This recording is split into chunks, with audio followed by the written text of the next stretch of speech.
एक डरावनी कहानी। बुलंदशहर जिले के रहने वाले मक्खन, जो कि एक मजदूर थे और फल बेचने का काम करते थे। जहां मक्खन रहा करते थे, वहीं पड़ोस में एक महिला अक्सर बहुत बीमार रहती थी, जो कि रिश्ते में मक्खन के बड़े भाई के बेटे की पत्नी थी, जिसका नाम वसुंधरा था। वसुंधरा का बहुत इलाज कराने पर भी उसकी बीमारी ठीक नहीं हुई और एक दिन उस बीमारी ने वसुंधरा की जान ले ली।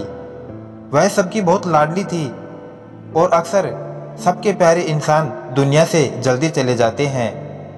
जब वसुंधरा के अंतिम संस्कार की तैयारी चल रही थी, तब मक्खन ने वसुंधरा की नाक से नथनी भी उतार ली और अपने पास रख ली। मक्खन गांव-गांव घूमकर फल बेचा करते थे, जिसके कारण उन्हें घर लौटने में देर हो जाती थी।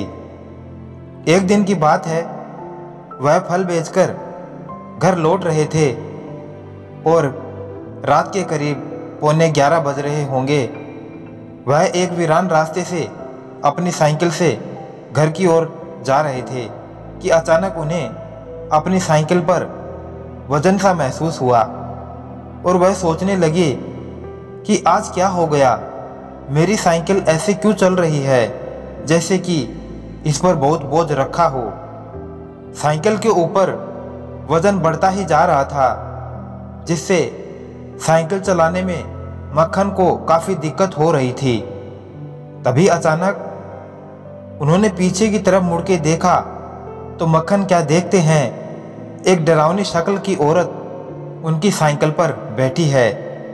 मक्खन पसीने पसीने हो गए और बेहोश होकर सड़क पर गिर गए। उसी रास्ते से 2-3 व्यक्ति जा रहे थे। उनमें से एक व्यक्ति मक्खन को जानता था। वो उन दोनों व्यक्तियों की सहायता से मक्खन को उनके घर छोड़कर गया। सुबह जब मक्खन की आंख खुली और रात की घटना से वह बहुत डर गया, इसलिए वह 4-5 दिन तक फल बेचने नहीं गए। घर में उनकी पत्नी और बच्चे पूछते कि क्या हुआ है, आप काम करने क्यों नहीं जाते। मक्खन सोचने लगे कि अगर मैंने वो घटना इन लोगों को बताई तो ये मुझे या तो पागल समझेंगे या मुझे निकम्मा समझेंगे कि काम नहीं करने का अच्छा बहाना निकाला है। गरीब आदमी अगर काम नहीं करेगा तो खाएगा क्या। ये सोचकर 4-5 दिन के बाद मक्खन अपने काम पर जाने लगे। पहले की तरह गांव-गांव जाकर फल बेचने लगे। आज फिर उन्हें घर जाने में देर हो गई थी। जैसे ही वह सुनसान रास्ते पर आए, उनको एकदम से उसी दिन की घटना और उस औरत का भयानक चेहरा याद आ गया। अब वो अपनी साइकिल को तेजी से चलाने लगे। तेज चलते साइकिल की रफ्तार अचानक धीमी होती चली गई। मक्खन बहुत ताकत लगा रहे थे, लेकिन साइकिल की रफ्तार थी जो और धीमी हो रही थी। अब उन्हें यह यकीन हो गया कि हो ना हो उस दिन वाली चीज़ ही मेरी साइकिल को रोक रही है। उन्होंने इस बार हिम्मत करके बिना पीछे मुड़े पूछा कि कौन हो तुम और मुझे क्यों परेशान कर रही हो, मैंने तुम्हारा क्या बिगाड़ा है। साइकिल के पीछे से आवाज़ आई, चाचा मैं वसुंधरा।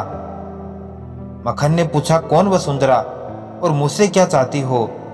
तो उसने कहा, चाचा मैं वसुंधरा हूँ, आपके भाई के बेटे की पत्नी। तो मक्खन ने कहा, हाँ बेटा वसुंधरा, क्या बात है और तुम मुझे डरा क्यों रही हो। तो वसुंधरा बोली, चाचा जी आपके पास मेरी लौंग है जो आपने मेरे मरने के बाद मेरी नाक से निकाल ली थी। बस मैं उसी को लेने आई हूँ, मेरा आपको डराने का बिल्कुल भी इरादा नहीं था। मक्खन ने कहा, ठीक है बेटा, मैं तुम्हारी लौंग वापस कर दूंगा बड़े भैया को। तो वसुंधरा ने कहा, नहीं नहीं चाचा जी, मेरी लौंग को आप वहीं रखना, जहां पर मेरा अंतिम संस्कार हुआ था। दूसरे दिन उन्होंने वैसा ही किया जैसा वसुंधरा ने कहा। उस लोंग को अंतिम संस्कार वाली जगह पर रख आए। उस दिन के बाद फिर कभी वसुंधरा मक्खन को दिखाई नहीं दी। दोस्तों, वीडियो अच्छा लगा हो तो एक लाइक करें और साथ ही साथ चैनल को सब्सक्राइब कर बेल आइकन जरूर प्रेस कर लें ताकि आने वाले नई वीडियो की नोटिफिकेशन आप तक सबसे पहले पहुंच जाए। वीडियो को अंत तक देखने के लिए आपका दिल से बहुत बहुत धन्यवाद। जय श्री श्याम।